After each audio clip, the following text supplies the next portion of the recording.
Bonjour à tous, c'est David de la chaîne Norme Vert, bienvenue dans cette nouvelle vidéo. Je vais vous présenter mes assiettes du mois de mai 2024. Alors par rapport à la vidéo précédente, j'ai rajouté mes assiettes du soir. Pour ceux qui me suivent, vous savez que j'ai entamé une alimentation cétogène en décembre 2023, donc ce sont mes assiettes cétogènes, mais ça peut être complètement adapté à une alimentation low carb. Il vous suffit de rajouter par exemple un féculent ou bien de moduler la quantité de légumes.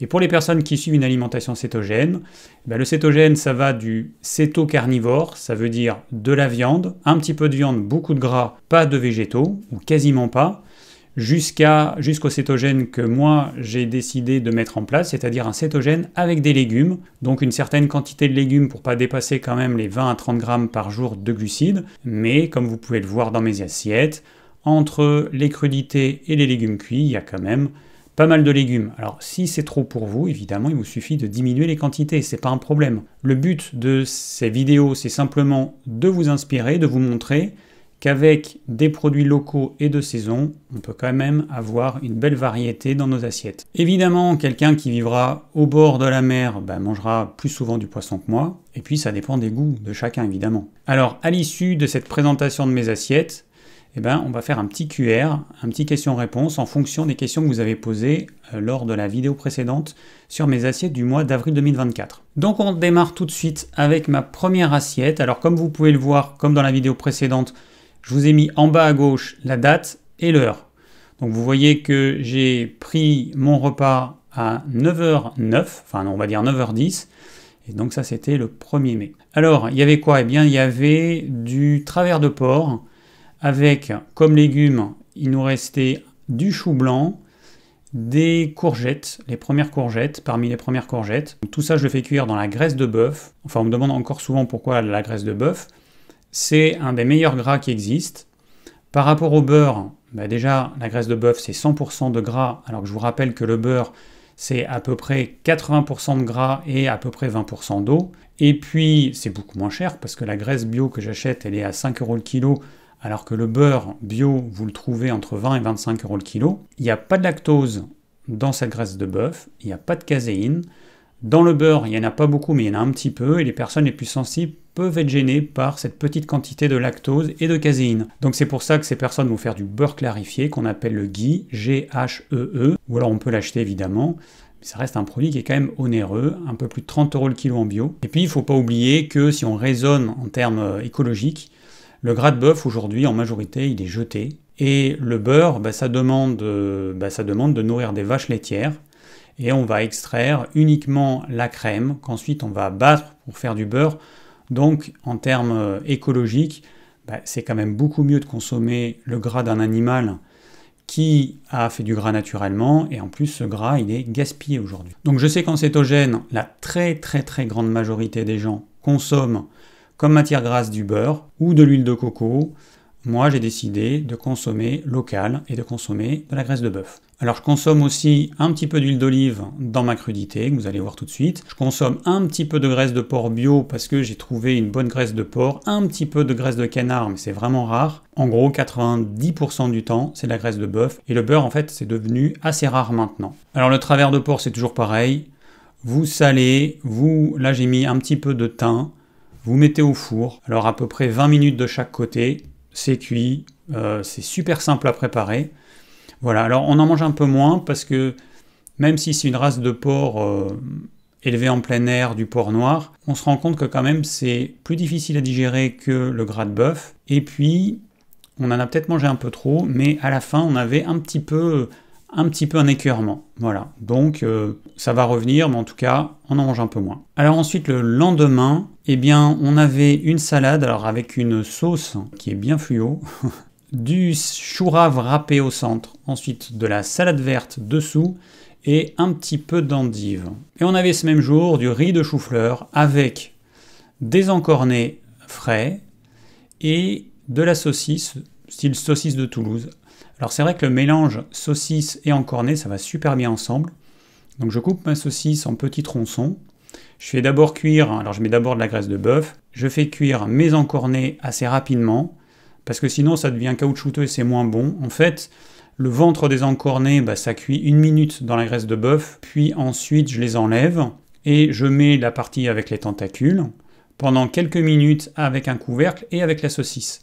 Et puis je rajoute mes abdomens d'encornet. Je fais cuire encore 3 minutes et puis c'est prêt. Pour que ce soit bon, en fait, il ne faut pas que ce soit trop cuit parce que plus vous le faites cuire, plus le jus va aller dans la sauce et plus ça va être sec en fait, sec et caoutchouteux. Alors ensuite, ce jour-là, nous avions un steak haché avec un petit peu du repas de la veille, donc on voit les tentacules d'encornet et les abdomens d'encornet, avec du riz de chou-fleur de la veille, et puis j'avais fait un petit peu de champignons de Paris en plus, et 2 courgettes. Alors les courgettes, c'est simple, je les coupe dans le sens de la longueur, et je les fais revenir dans de la graisse de bœuf. Alors quand je vous dis graisse de bœuf, parce que je vais peut-être avoir des commentaires, ou j'aurais eu des commentaires, mais est-ce que je peux les faire cuire dans de l'huile de coco? Est-ce que je peux les faire cuire dans l'huile d'olive?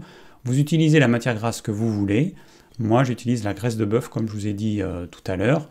Mais voilà, donc je fais cuire avec un couvercle.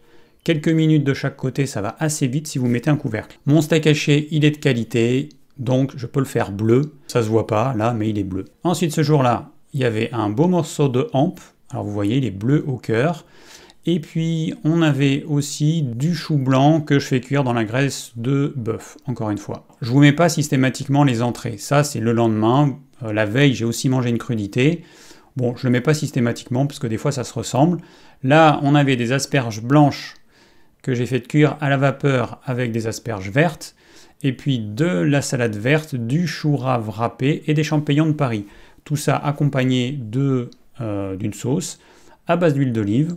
Donc toujours la même sauce. Ce même jour, nous avions une côtelette d'agneau avec de la purée de céleri rave. Vous faites cuire votre céleri rave dans une casserole après l'avoir coupé en dés. Vous mettez à peu près 2-3 mm d'eau. Vous mettez un couvercle, vous faites cuire à l'étouffée. Donc ça cuit assez rapidement, en un quart d'heure à peu près. Et ensuite, il vous suffit de mixer tout ça et de rajouter une belle quantité de graisse de bœuf. Alors ça, c'est si vous êtes en régime cétogène, il faut avoir beaucoup de gras, suffisamment de gras. Et en fait, ce gras-là qu'il y a dans ma purée de céleri rave, eh ben, il est noyé dedans, il ne se voit pas. Et quand vous le mangez, ça passe sans problème. Alors que si vous l'ajoutez autour ou si vous ajoutez du beurre, ça ne fait pas du tout la même sensation. La côtelette d'agneau, c'est quelque chose qui est gras. On voit les morceaux de gras, donc c'est très bien. Ce jour-là, nous avions à nouveau de la hampe. Nous avions des courgettes faites à la poêle, à l'étouffée, comme je vous ai dit tout à l'heure. Et puis on avait des spaghettis de navet. Alors j'aime pas trop ça. J'en ai fait parce que c'est bien de changer, mais je trouve que ça a une légère amertume. J'aime pas trop ça en fait. Franchement, c'est joli à l'image, mais je trouve que c'est pas extraordinaire au goût. Alors dans ces assiettes, il y en a certains qui vont me dire « mais il n'y a pas de gras ajouté, tu es en régime cétogène, tu manges pas assez de gras ». Alors, suivant les jours, je vais manger plus ou moins de gras. Déjà, mes légumes, ils baignent dans le gras généralement. Et puis des fois, j'ajoute du gras. Et puis des fois, non. En fait, je fais au feeling. Je consomme plus du tout 150 à 200 grammes de gras par jour de façon absolue, parce que je me suis rendu compte que j'avais pris quand même quelques kilos, et que, vu que là, on était en mai, donc ça faisait déjà 5 mois que j'avais démarré mon régime cétogène, donc a priori, j'étais en grande partie céto-adapté. Donc ça veut dire que à ce moment-là, je peux utiliser mon gras en réserve si l'alimentation n'en apporte pas suffisamment. Mais du coup, pour que ça fonctionne, il faut évidemment manger moins de gras que ce dont j'ai besoin sur une journée. Donc voilà, donc là maintenant je fais au feeling et je me force plus à ajouter toujours plus de gras, comme on le fait durant la période de céto-adaptation. Mais c'est normal, on est obligé de le faire au début. Donc ma hampe là, elle est bleue, évidemment. C'est comme ça que je mange la viande rouge. Alors ce jour-là, on avait à nouveau des asperges, champignons de Paris, salade verte, chou rave. Voilà, comme la veille ou le jour d'avant. Et puis en repas, nous avions un blanc de poulet avec un petit peu de foie de poulet et avec du chou blanc que j'ai fait cuire dans ma graisse de bœuf.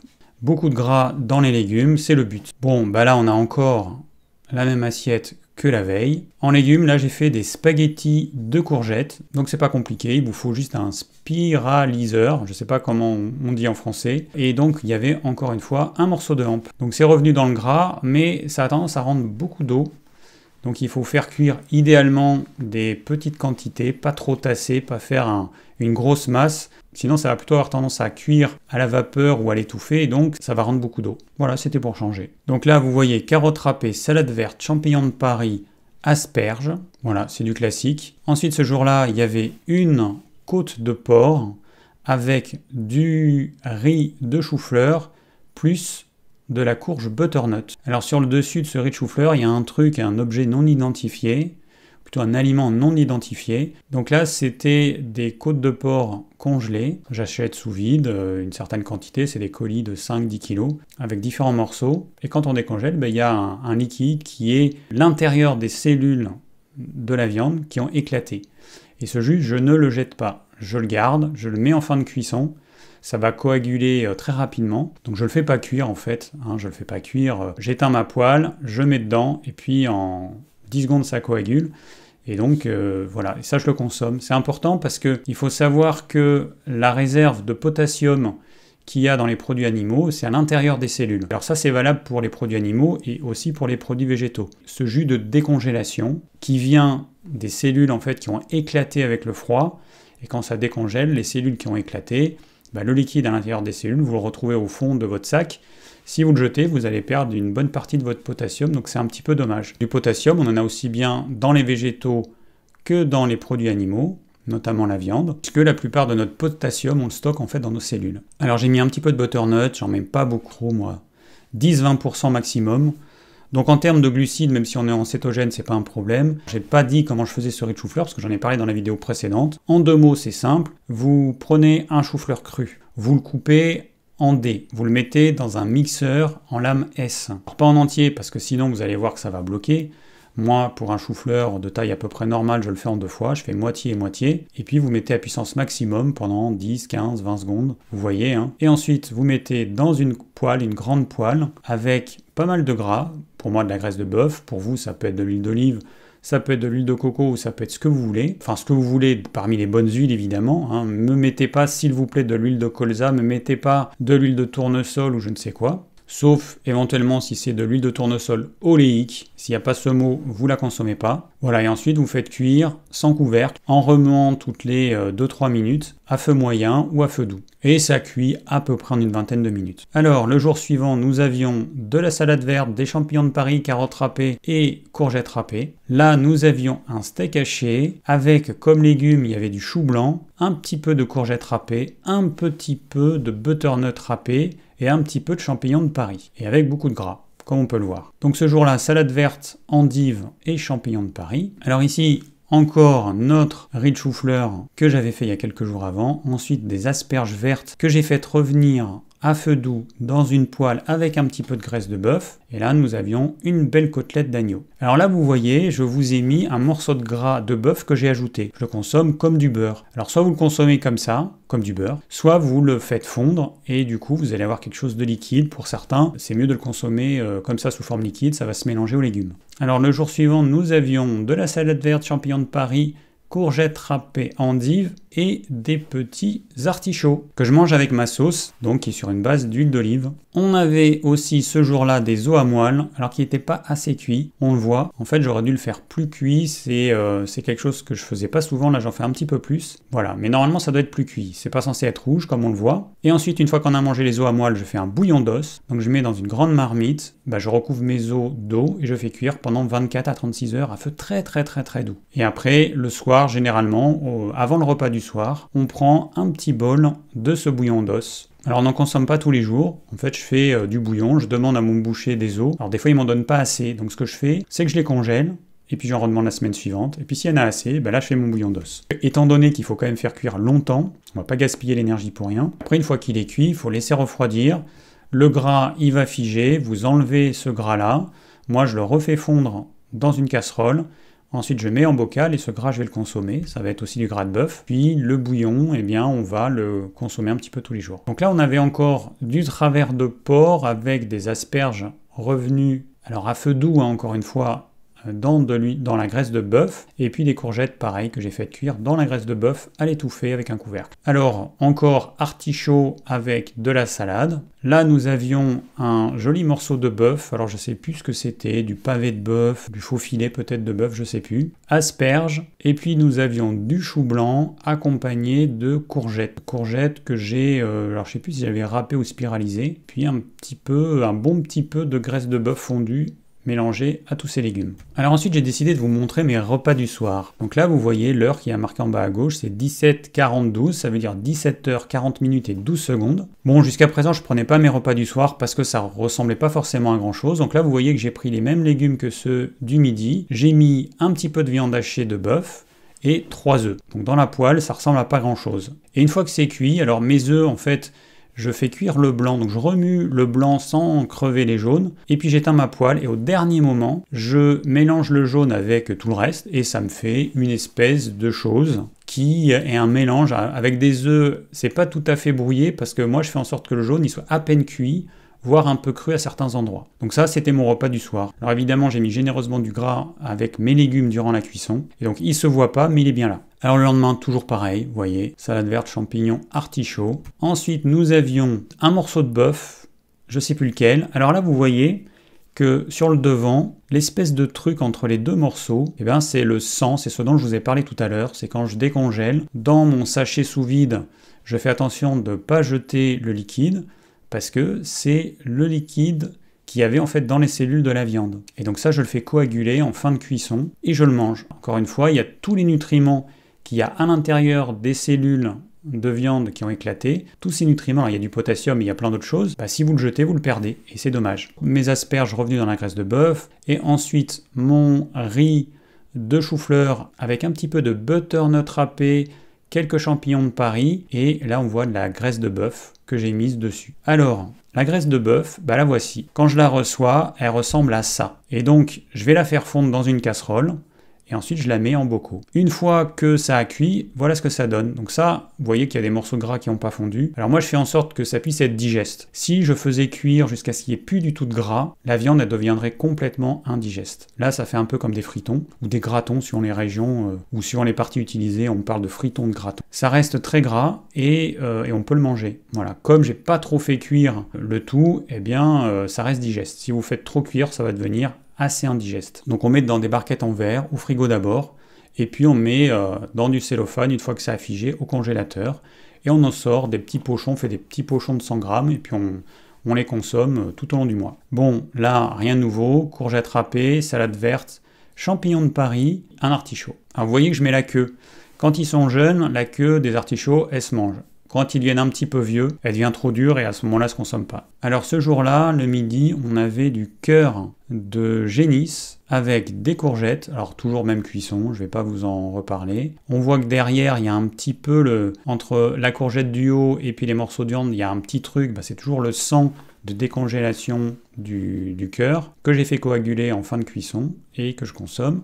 Et on a les asperges sur la gauche, dans le gras de bœuf, à l'étouffer tout doucement. Alors ça cuit pas longtemps, hein. Ça doit rester légèrement croquant. Hein. Si c'est trop cuit, c'est vraiment pas bon. Vous le voyez à la couleur. Quand ça devient vert cacadois, c'est un peu trop cuit.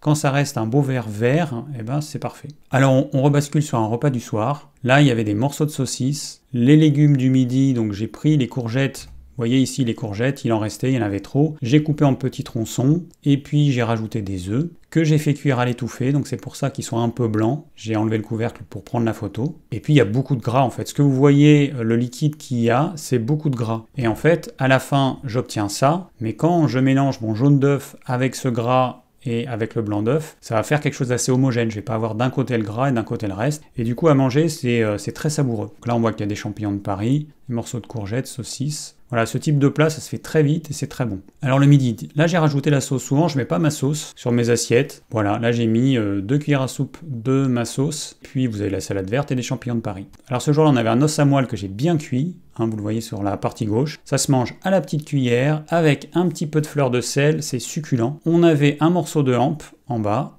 des asperges et puis du riz de chou-fleur avec champignons de Paris et butternut. Voilà, ma viande, elle est entre bleue et légèrement saignante. Alors l'os à moelle, pour ceux qui n'ont jamais goûté, c'est vraiment quasiment que du gras. Hein. C'est extrêmement gras, mais c'est super bon, super savoureux, super bon.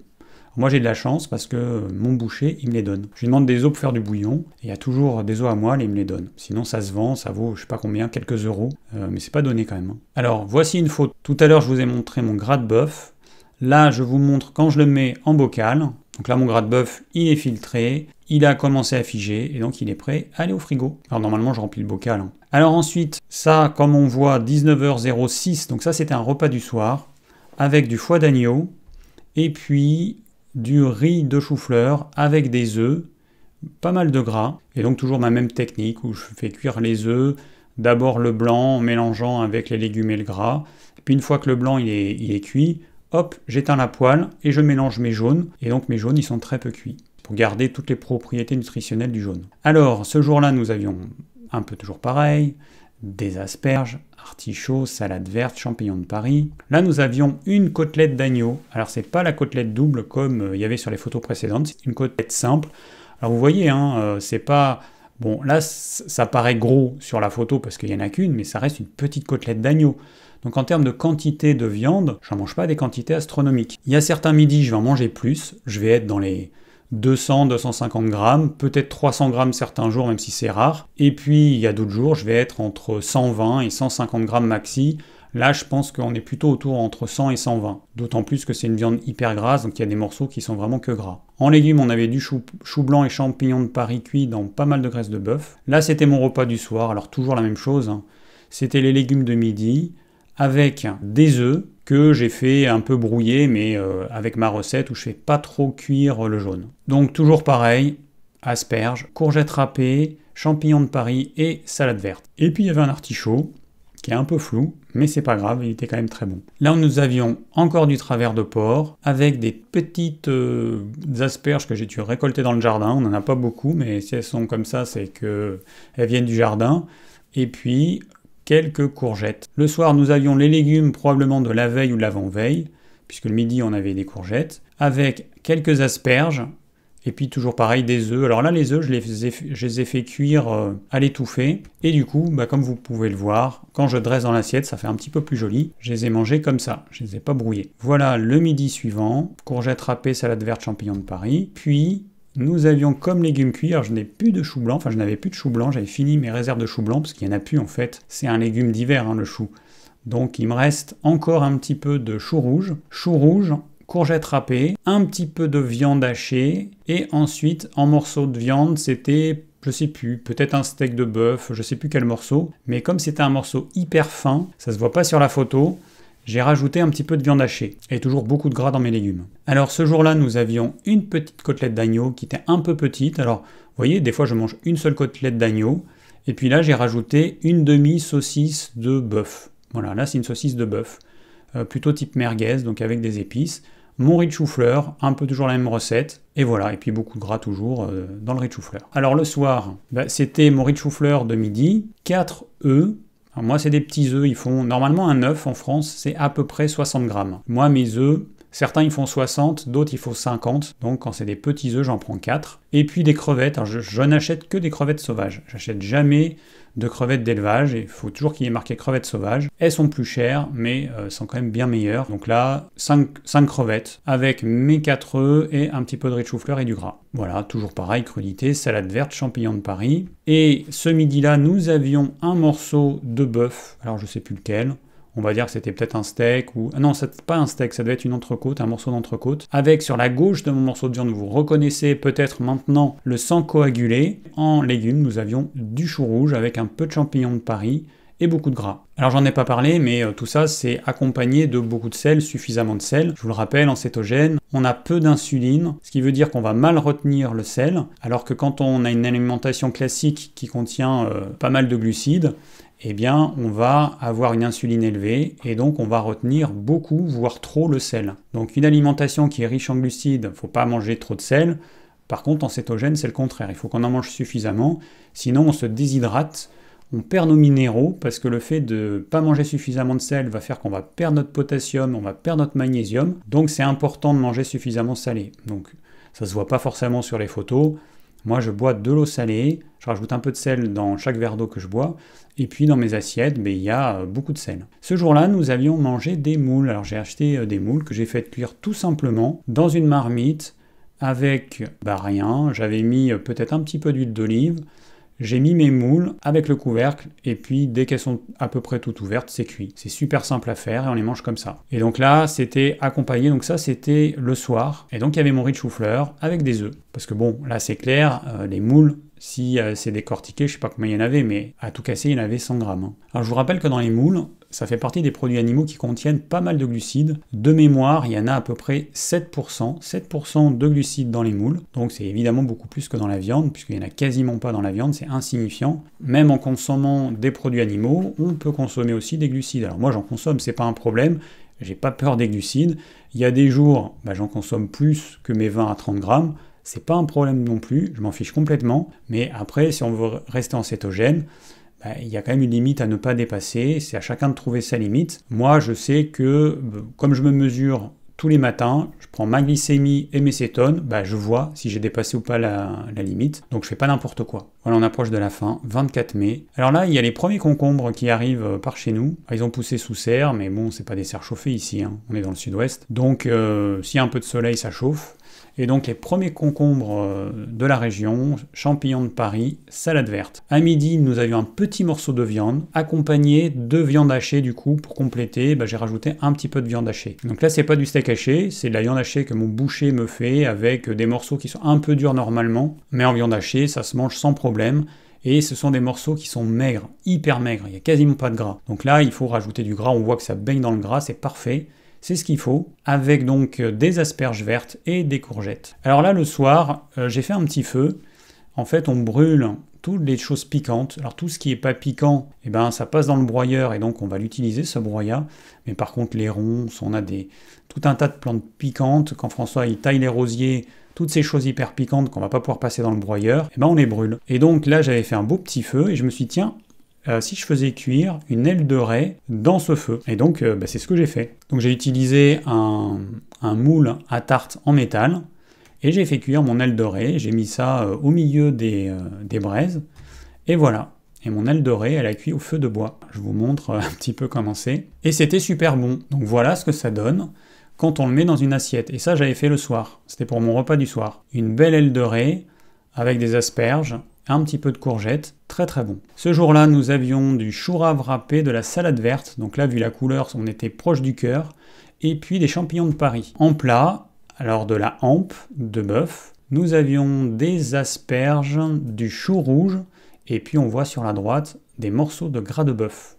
Là, j'avais mis un petit peu de poivre sur ma hampe, super bon. Le soir, des crevettes, 5 crevettes, bien rangées, avec des champignons de Paris, et des œufs. Donc là, j'en compte 4. Et du gras, évidemment. Le lendemain, alors, concombre, salade verte, champignons de Paris. Et le midi, nous avions une côtelette d'agneau avec des brocolis et des courgettes. Alors les brocolis, je les fais cuire à la poêle, à l'étouffée. On verra après dans le question-réponse les avantages des différents modes de cuisson. Ensuite, nous avions le soir un petit morceau de hampe. Là, vous voyez, il est quand même tout petit, hein. Je fais en sorte d'utiliser toujours la même assiette pour que vous puissiez comparer les tailles des morceaux de viande. Voilà, vous voyez que là, la côtelette, elle est quand même plus grosse et que mon morceau de hampe, il est tout petit. Il y avait peut-être 100 grammes à tout casser.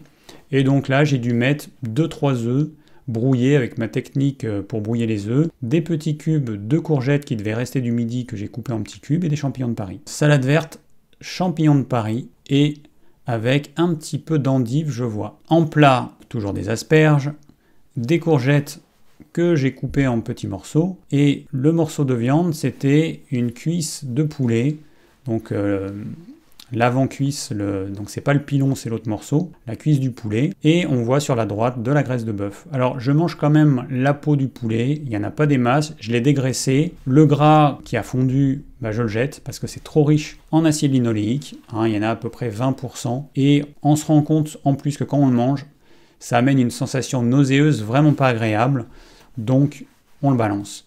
Et il reste un petit peu de gras sur la peau, mais il en reste vraiment pas beaucoup. Alors le soir, courgettes coupées en petits morceaux avec des champignons de Paris, pas mal de gras, et puis des œufs. Voilà ce que ça donne une fois que c'est présenté dans l'assiette.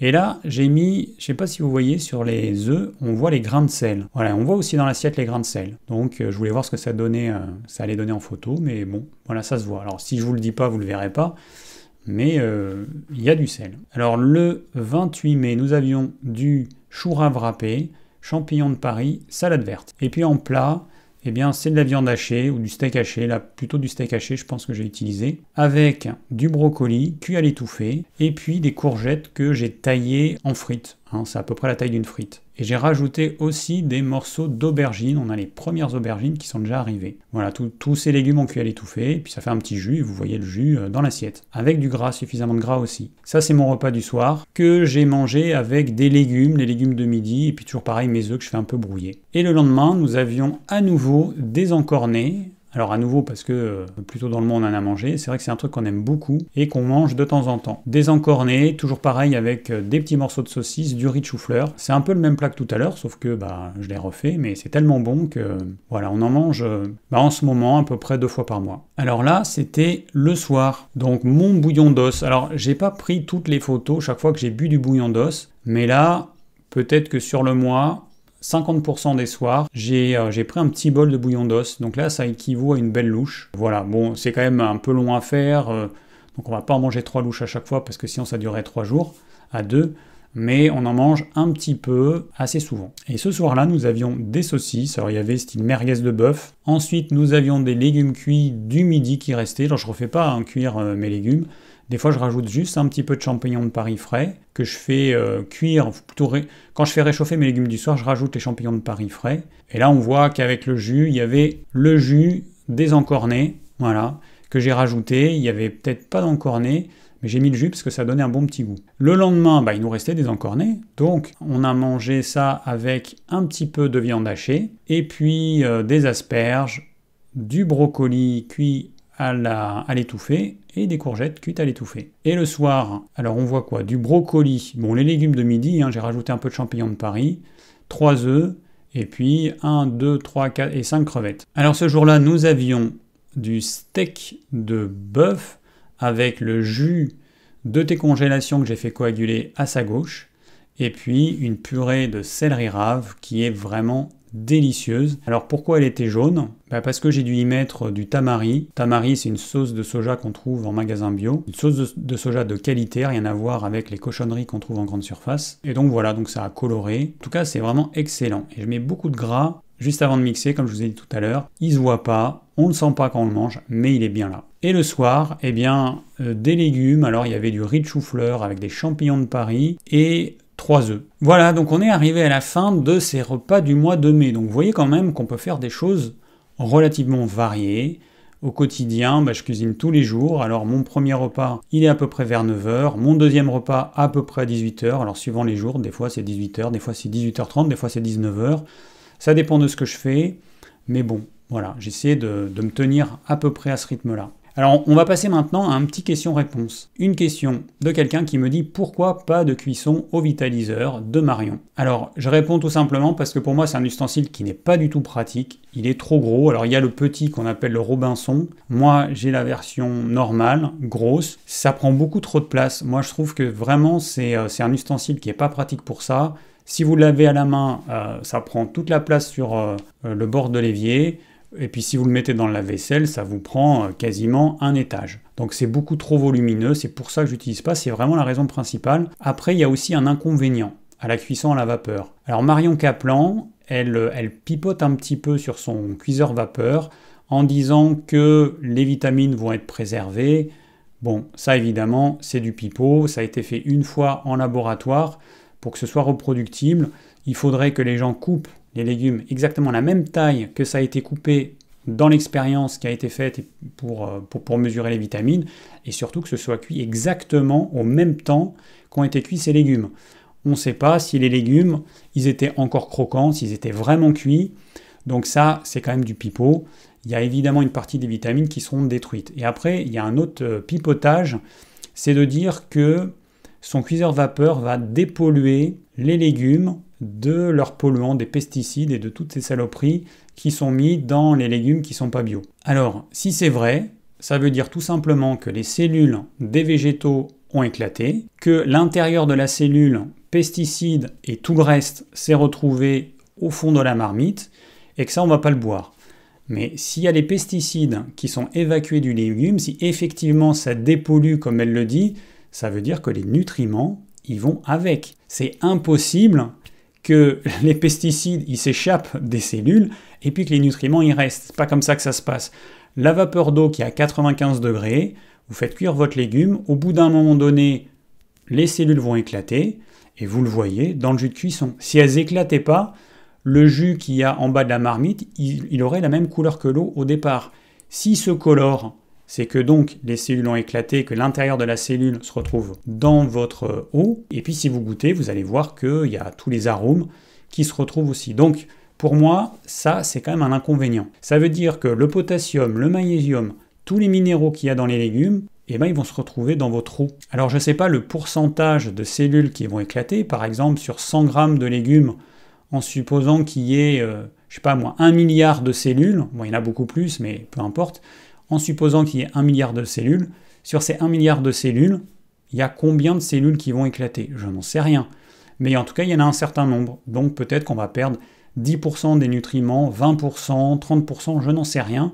En tout cas, si votre eau n'a pas la couleur de l'eau à la fin comme au départ, ça veut dire que vous avez une partie des nutriments qui se retrouvent dans l'eau au fond de la marmite. Alors que si vous faites cuire à l'étouffée, vous allez manger absolument tout ce qu'il y a dans votre poêle ou votre casserole ou votre marmite que vous faites cuire avec un couvercle, vous mangez tout. Du coup, les cellules elles vont éclater comme avec la cuisson à la vapeur, ça ne change rien, mais la différence, eh ben, c'est que vous allez consommer le jus. Bon, il y en a qui consomment le jus qui reste dans votre cuiseur vapeur, au fond de la marmite. Vous pouvez toujours, mais à ce moment-là, ne mettez pas trop d'eau, parce que sinon ça va vous faire trop de liquide à absorber. Et si vous en mettez trop peu, ça risque de cramer. Donc attention. Donc en conclusion, le cuiseur vapeur, c'est un très bon ustensile, que moi je n'utilise pas, parce que je ne le trouve pas pratique, et puis parce qu'on a quand même une perte de nutriments. Mais ça reste un bon mode de cuisson. Alors ensuite, il y a Stéphane qui m'a posé une question. Il me demande comment gères-tu les apports en iode en régime cétogène? Tu as probablement fortement réduit les apports de produits de la mer pour avoir des protéines associées à du gras. Pour le moment, je prends notre complément alimentaire, iode fort, qui est fait uniquement à partir d'une algue, donc c'est un iode 100% naturel.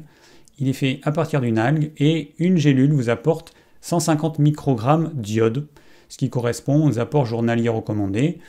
Donc pour l'instant je fais ça. Voilà. Dans la mesure où je ne consomme pas assez de produits de la mer, effectivement, je rajoute de l'iode, une gélule par jour. Et puis, il faut savoir également que le sel de mer, même le sel de mer, ne contient pas ou quasiment pas d'iode. Donc c'est pour ça qu'il faut soit manger des moules de temps en temps, soit des huîtres, soit du poisson. Mais si vous n'en mangez pas suffisamment régulièrement, il faut vous supplémenter, sachant que d'après pas mal d'études, il y aurait une bonne partie de la population qui serait carencée en iode. Voilà, donc moi j'ai choisi la facilité, une gélule d'iode fort par jour, et au moins je suis tranquille. Alors ensuite, une remarque de quelqu'un qui me dit « Les légumes dans différents accompagnements apportent entre 5 et 15 grammes de glucides pour 100 grammes. Pour une portion de 200 grammes, ça représente entre 10 et 30 grammes de glucides. Et si ça suffisait à empêcher sur la durée du bon fonctionnement en mode cétogène ?» En gros, il veut savoir si ça fait pas trop de glucides. Donc comme je vous ai dit tout à l'heure, moi je mesure mes taux tous les matins, donc je sais un petit peu où j'en suis. Et puis après, mon but c'est pas d'avoir des taux énormes. Moi je fais pas le régime cétogène pour traiter une maladie, auquel cas il faudrait que j'ai des taux importants, l'ordre de 3 millimoles. C'est pas du tout j'ai pas du tout ces besoins-là. Moi, suivant les matins, je vais être à 1, 1,5. Alors il y a un matin, là il y a pas longtemps, j'ai été à 3,9, ça m'était jamais arrivé d'avoir autant le matin. Je sais pas trop pourquoi, bon j'avais mangé un petit peu gras la veille, mais ça m'est arrivé souvent de manger gras. Je sais pas. Moi mon but c'est d'être en cétogène, mais c'est pas une compétition à celui qui a le plus de cétone le matin. Et puis mon but c'est de faire un cétogène durable, qui va durer sur le long terme. Je veux pas m'en dégoûter, donc je sais que si je diminue trop mes légumes, en fait tout ce gras, sans les légumes, ça va m'écœurer, ça va me dégoûter. Je vais trouver que ça va être trop monotone cette alimentation. Donc le but c'est quand même de tenir sur la durée. Pour moi aujourd'hui, si j'arrive à faire le cétogène, c'est parce qu'il y a quand même des légumes. J'en ai besoin.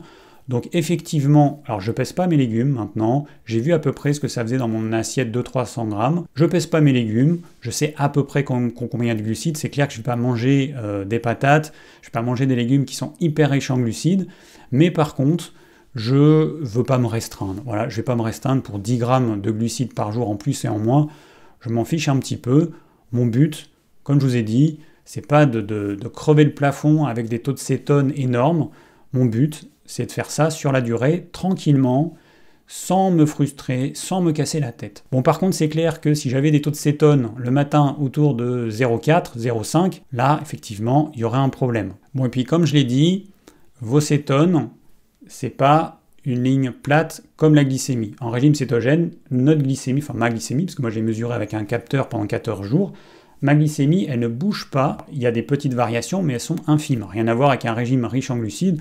Vous avez des montagnes russes, comme ça monte, ça descend. Moi, c'est plein. Par contre, les cétones, ça fait un petit peu comme la glycémie pour les personnes qui mangent des glucides. Les cétones, il y a 2-3 gros pics dans la journée, avec des descentes. Ça monte, ça descend. Et en fonction de l'heure à laquelle vous prenez vos cétones le matin, si vous êtes sur une courbe descendante, si par exemple à 6 heures du matin, j'ai 3 millimoles, à 7 heures, j'en ai 2, à 8 heures, j'en ai 1, et si mon minimum, il va arriver par exemple à 9 heures et qu'à 9 heures, je sais pas, j'ai 0,5, vous voyez qu'en fonction de l'heure à laquelle vous allez prendre vos cétones le matin, vous n'aurez pas les mêmes valeurs. Alors ensuite, il y a Juan Pablo qui me demande, en début de vidéo, quand tu parles de tes grammages de viande, tu parles en termes de viande cuite ou pesée crue? Bon, alors la différence, elle n'est pas énorme, il y a, je crois, 5 à 10% entre le cru et le cuit.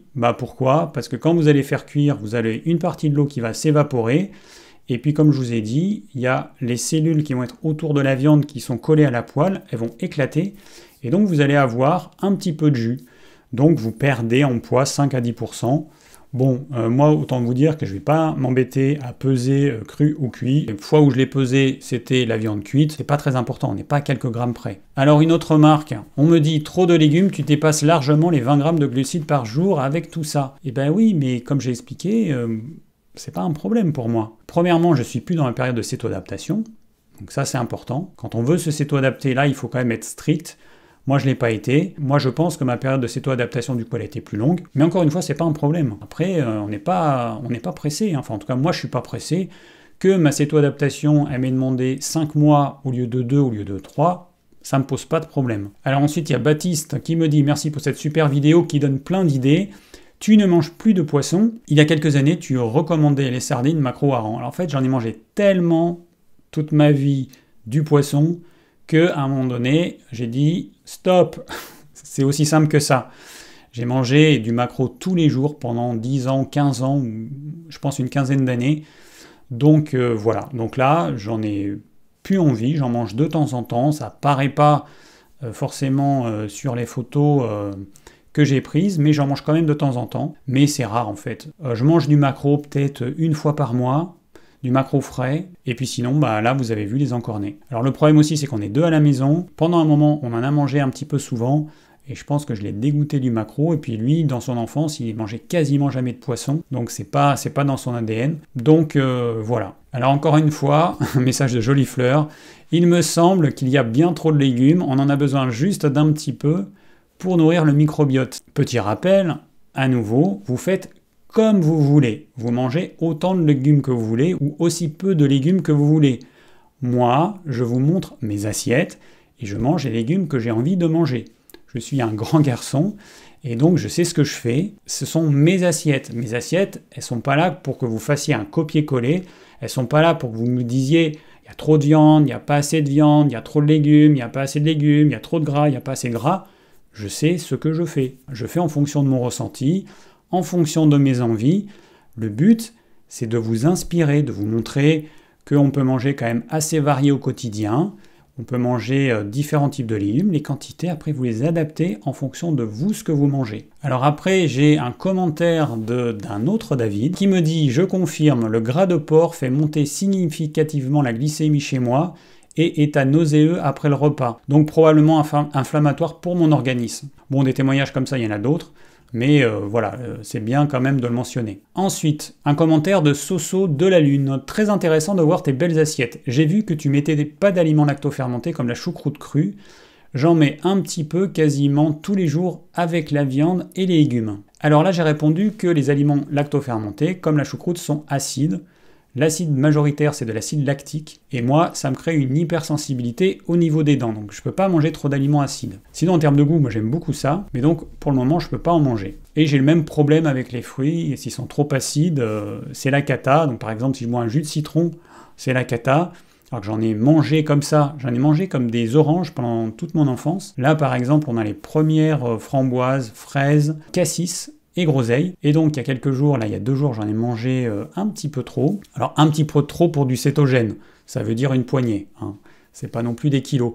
Mais du coup là j'ai une hypersensibilité des dents. Quand je me brosse les dents, là sur les côtés des dents, ça me fait des frissons dans tout le corps. Donc voilà, j'ai un problème à ce niveau-là. Alors peut-être que c'est mon corps qui me dit ne mange pas trop d'acidité parce que c'est pas bon pour toi, et du coup il a créé ce mécanisme pour m'empêcher de manger trop d'acidité, c'est peut-être une chose. Mais en tout cas, la choucroute, ça contient de l'acide lactique. Cet acide lactique, il va vous prendre du potassium. Alors j'en parlerai dans une vidéo qu'il va falloir que je prépare, encore une vidéo, où je vais parler du potassium, parce que c'est vrai qu'en régime cétogène, on se pose la question du potassium, mais en fait, la plupart des gens sont carencés en potassium. Ils ne consomment pas suffisamment d'aliments qui contiennent du potassium, et en plus, ils consomment trop d'aliments qui leur font perdre du potassium, ou des boissons, ou alors ils vont perdre, parce qu'ils ont une inflammation au niveau du tube digestif.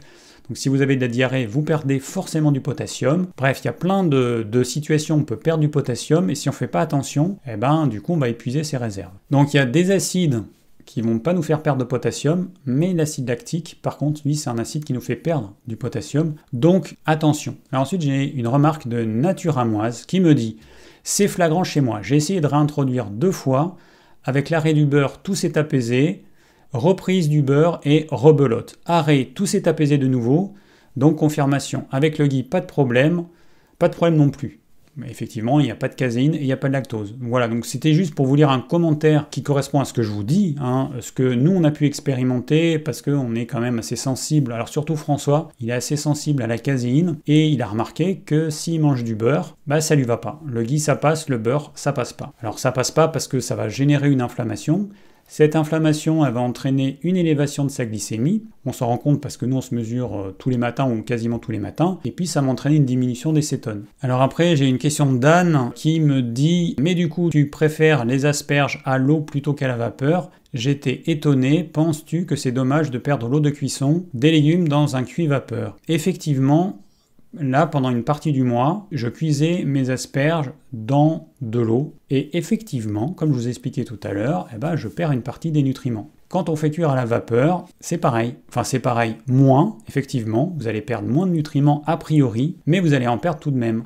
Et c'est pour ça que là, vous avez vu, dans les assiettes de mai, mes asperges, je les faisais plus cuire à la vapeur, je les faisais plus cuire à l'eau, mais à l'étouffer dans une poêle. Alors ensuite, j'ai une question d'Alix. Si l'on veut un dessert après un repas cétogène, est-ce possible? Un yaourt Gabori évidemment, ou peut-être en fin d'après-midi. Et elle me demande, je suis curieuse, vous ne mangez plus de yaourt ni autre fromage, quels sont vos desserts? Alors moi mes desserts, c'est rien. La seule chose qu'on fait, c'est de temps en temps, on achète une plaque de chocolat noir, entre 80 et 90 de cacao, et on en mange 1 ou 2 carrés par repas le midi uniquement, et puis quand il n'y en a plus, il n'y en a plus. Donc ça veut dire que ça va durer 2-3 jours. J'avais acheté il y a 6 mois des noisettes déjà torréfiées, déjà grillées, et j'ai fini mon bocal, j'en mangeais le soir entre 6 et 8, et j'ai pas remarqué que ça me posait problème. Alors le fait qu'elles soient grillées, c'est pas mal, parce qu'en fait il y a une bonne partie des lectines qui vont être détruites par la chaleur. Donc ça, c'est une bonne chose. Alors les noisettes, ça passe. Attention, les amandes, c'est une vraie catastrophe. Je pense que je ferai une vidéo que sur les amandes, parce que entre les oxalates, qui ne sont pas détruites par la chaleur si vous faites griller ou quasiment pas, les lectines, et puis des mycotoxines, et puis je sais plus quoi, les amandes, c'est un vrai problème. Donc, ne consommez pas d'amandes, que vous soyez en cétogène ou pas en cétogène, ça change rien. C'est vraiment un très mauvais oléagineux. Ah, et j'ai oublié aussi, il y a des acides gras polyinsaturés dans les amandes. Donc c'est vraiment un super combo d'aliments à ne pas manger. Alors la problématique du dessert, c'est que on mange un dessert depuis qu'on est gamin généralement. La symbolique, c'est quand même une récompense. C'est t'as bien mangé ton repas, tu as mangé ce qu'il fallait, donc je te donne en récompense un dessert. Est-ce qu'une fois adulte, on a vraiment besoin d'être récompensé d'avoir mangé son repas ? Alors je dis ça en ayant conscience que c'est pas évident. Quand on a fait ça pendant des dizaines d'années, c'est un petit peu compliqué, on passe par une période de sevrage. Moi je suis passé par là, donc je sais de quoi je parle. Aujourd'hui je mange plus de dessert, mais je sais que de temps en temps j'en aurais envie. Bon, comme il n'y a rien à manger à la maison, on est tranquille. Mais bon, après, chacun fait comme il veut et comme il peut. Si le yaourt ne vous pose pas de problème, vous pouvez en manger. Moi, je déconseille les produits laitiers au quotidien, même les yaourts. Je conseillerais plutôt d'en manger de temps en temps ou d'en manger pendant quelques jours, puis faire une vraie pause. C'est mon conseil. Mais Après, vous faites une fois comme vous voulez et comme vous pouvez. Je sais que c'est pas évident. Alors ensuite, j'ai une question. Comment faire pour ingérer 150 à 200 grammes de gras par jour? Et il dit, dans tes assiettes, apparemment, t'as pas une telle quantité de gras. En tout cas, on le voit pas. Donc, est-ce que tu le rajoutes après? Et donc, je lui réponds que, effectivement, j'ai pas forcément 150 à 200 grammes de gras par jour dans mes assiettes. Comme je vous ai dit tout à l'heure, je fais en fonction de mon ressenti. Et aujourd'hui, ma technique, elle est assez simple. Il y a premièrement la faim. C'est-à-dire, quand je vais manger mon repas de midi, que moi je mange à 9h. Mon deuxième repas, je vais le manger à 18h. Si je n'ai pas du tout faim à 18h, j'ai mangé trop à midi ou trop gras, mais c'est pas normal. Donc du coup, le lendemain, je diminuerai mon gras. Et pour le repas du soir, de toute façon, je vais pas manger trop de gras. J'en vois pas trop l'intérêt de manger trop de gras pour la nuit, parce qu'en plus, je me suis rendu compte que le soir, quand je mange vraiment trop gras, je digère vraiment moins bien, ça met 3 plombes à digérer, donc non, pas trop gras le soir. Ensuite, pour tester, il y a le poids. Comment mon poids évolue? Est-ce que j'ai tendance à prendre du poids jour après jour, ou plutôt semaine après semaine? Si oui, je mange trop de gras. Est-ce que mon poids a tendance à diminuer semaine après semaine? Si oui, alors en supposant que je mange la quantité de protéines dont j'ai vraiment besoin, parce qu'il y a des gens qui en mangent vraiment pas assez des protéines, il y a des gens qui en mangent beaucoup trop, mais le beaucoup trop, il faut y aller. Le beaucoup trop, effectivement, quelqu'un qui mange 1 kg de viande par jour, moi je considère que c'est beaucoup trop. À mon avis, alors sauf les super grands sportifs, je ne parle pas de ces cas extrêmes. Alors extrême, c'est pas du tout péjoratif, c'est pas négatif, ce sont des cas extrêmes. Moi je donne des conseils pour monsieur et madame tout le monde qui a une activité physique modérée. Je vais pas parler d'un sportif qui se fait 1 heure de sport intensif 6 jours sur 7. C'est évident. Donc pour monsieur et madame tout le monde, en fonction de votre taille et votre poids, on va dire que le maximum, ce serait à peu près 600 grammes de viande par jour. À peu près. Donc en supposant que vous mangez pas trop peu et pas trop de viande, vous allez jouer sur la quantité de gras. Si vous mangez trop de gras et que ça vous fait grossir, vous allez diminuer. Si au contraire vous maigrissez comme je vous le disais, à ce moment-là, vous allez devoir rajouter plus de gras. Si vos cétones sont vraiment trop basses et que vous êtes déjà céto-adapté, peut-être que vous ne mangez pas assez de gras. Donc je le précise, il y a une chose hyper importante à comprendre. Il y a ce qu'on fait pendant la céto-adaptation, on en a parlé avec Johan dans les 2 vidéos qu'on a faites, et il y a ce qu'on fait après. La plupart des conseils, ils sont donnés pendant la céto-adaptation, parce que c'est la période la plus compliquée. Ensuite, vous allez faire comme ce que je vous ai dit. En fonction de votre poids et de votre but recherché, si vous voulez perdre du poids, c'est uniquement après votre céto-adaptation. Les gens qui veulent perdre du poids alors qu'ils sont en train de se céto-adapter, ce qu'ils font tout simplement, c'est un régime hypocalorique. C'est-à-dire qu'ils ne vont pas manger assez de calories, ils ne vont pas manger assez de gras, et du coup ils ne vont pas arriver à se céto-adapter, donc c'est vraiment pas ce qu'il faut faire. Pour vous céto-adapter, il faut que vous mangiez petit à petit suffisamment de gras, jusqu'à arriver à 150-200 grammes de gras par jour en moyenne. Évidemment, c'est une moyenne. Et durant cette période, c'est possible, voire probable, que vous preniez du poids. C'est normal. Donc il faut jouer le jeu, vous céto-adaptez pendant 3 à 6 mois, et ensuite, là vous allez pouvoir vous amuser à diminuer le gras, pour perdre le gras que vous avez en réserve. Moi, c'est ce que je suis en train de faire. J'ai pris du poids, j'ai pris 3-4 kilos durant ma céto-adaptation, chose que j'avais jamais réussi à faire tout au long de ma vie. J'ai jamais réussi à prendre de poids. Donc le régime cétogène m'a quand même permis de prendre du poids. Et puis maintenant, les kilos qui sont en trop et ce qui me plaît pas, si je veux le perdre, je vais forcer mon corps à utiliser son gras en réserve. Du coup, je diminue le gras qu'il y a dans mes assiettes, tout simplement. On va finir avec un message de Cyril, qui me dit « Je suis en cétogène tendance carnivore, et bien que je sache que David mange pas mal de légumes, le fait de le voir en image me surprend,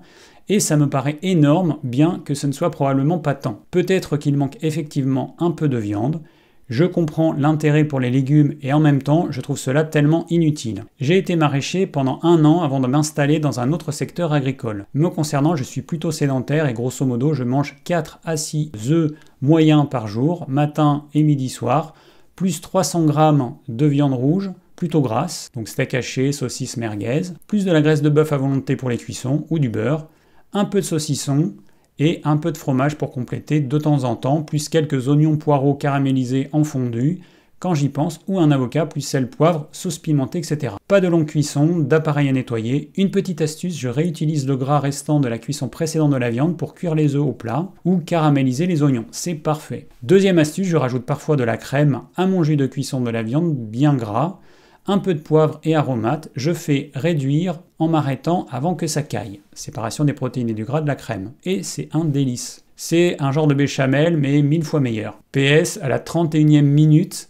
David rappelle qu'il y a toujours une assiette de crudité en plus avant le plat présenté. Ça fait beaucoup de légumes. Alors vous voyez, parmi tous les commentaires qu'il y a eu, il y a beaucoup de personnes qui ont trouvé que je mangeais beaucoup trop de légumes. Comme je vous ai dit, moi je prends des mesures, donc ça me permet de voir quand même où je suis dans mon cétogène. Et ça me permet de me rendre compte que je fais pas complètement n'importe quoi. Donc je vous ai expliqué aussi ce qui se passait si on mangeait trop de protéines, on a une glycémie qui monte et des cétones qui descendent. Donc supposons que je me réveille toujours à la même heure, que je mesure mes cétones toujours à la même heure, que je prends mes repas toujours à la même heure, eh bien si en moyenne j'ai tous les matins 1,5 de cétones, et si du jour au lendemain ça descend à 1 et puis ça se maintient à 1 et finalement je me rends compte que je mange plus de viande que d'habitude, je saurai que c'est cette consommation plus élevée de viande qui a entraîné une baisse de mes cétones. Pour moi, consommer trop de viande, c'est pas top. Déjà, c'est pas une bonne chose au niveau de la santé parce que de façon chronique, on va produire trop de glucose, donc c'est pas une bonne chose. Sur le long terme, ça peut générer un syndrome métabolique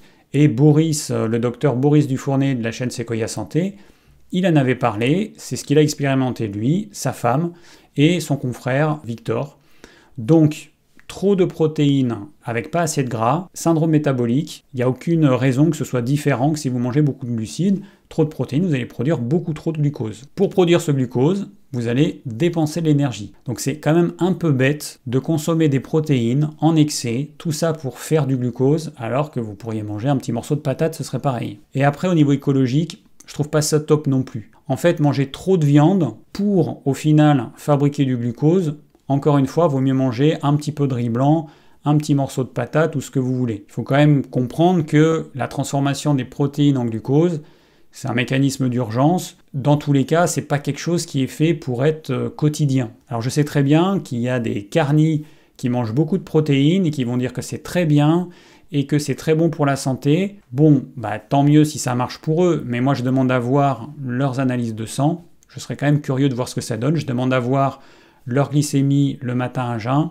Je suis quand même un petit peu dubitatif. Et puis surtout, il faudrait qu'ils mesurent leur insuline. Quelqu'un qui mange carni avec beaucoup de protéines et du coup qui ne pourra pas manger suffisamment de gras, parce que c'est clair que le 1 pour 2, quelqu'un qui mangerait 1 kg de viande par jour, ça fait 250 grammes de protéines. Si on veut manger le double de gras, il faudrait manger 500 grammes de gras. C'est impossible, personne ne pourra manger 500 grammes de gras par jour. Même 250 grammes de gras, ça commence à pas être évident pour pas mal d'entre nous. Donc le problème, il est là. Je pense que, sauf exception, pour monsieur et madame tout le monde, manger 1 kg de viande par jour, je pense que c'est pas bon pour la santé. Voilà, alors au sujet de son commentaire, bon, pour ce qui est des légumes, j'en ai déjà parlé plein de fois là dans cette vidéo, donc je vais pas en reparler. Ensuite, moi je prône plutôt un céto-carnivore. Alors pas moi je suis pas céto-carnivore, mais je conseille plutôt de faire un céto-carnivore clean. Ça veut dire clean, ça veut dire sans fromage, sans crème, où il faut vraiment que ce soit très rare. Parce que, encore une fois, ça va créer de l'inflammation chez la plupart des gens. Si tu es une exception et si ça te pose pas de problème, continue évidemment.